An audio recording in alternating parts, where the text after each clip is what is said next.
Hi guys, this is Roy. So in this tutorial, I'm gonna looking at radio buttons. So radio buttons allows users to pick just one of a number of options. So let me show you that. Suppose if your website contains suppose gender information like two options, those are male and female. So you have to pick one thing. So there we use some radio buttons. So let me show you that. I have written a paragraph here. I'm writing gender, and now I'm giving two inputs, input input 1 and input 2. So I have written two inputs. In the two inputs I'm giving the type value as, let me show you this, how I want to give a type value. Let me show you this in browser. I have get two boxes here.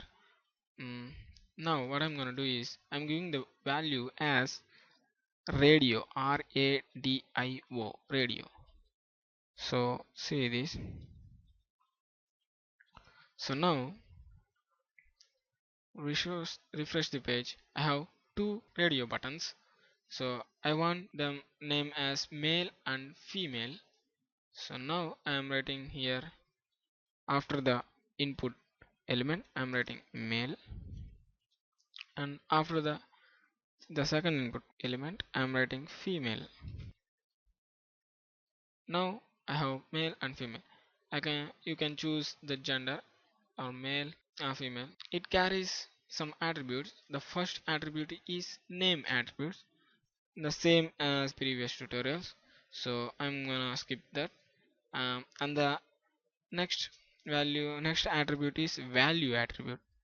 Suppose the value should be male, and for this attribute, for this in element, the value should be female. So the value attribute indicates the value that is sent to the server.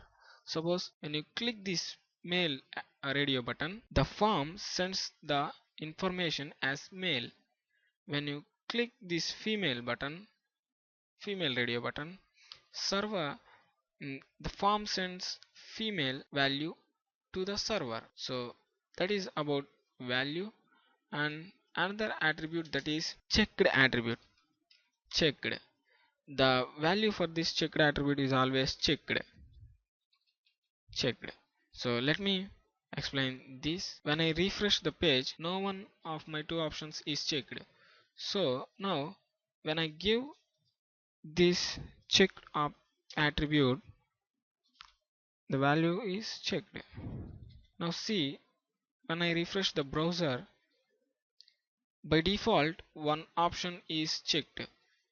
So I have given the checked value to male, so my male radio button is checked.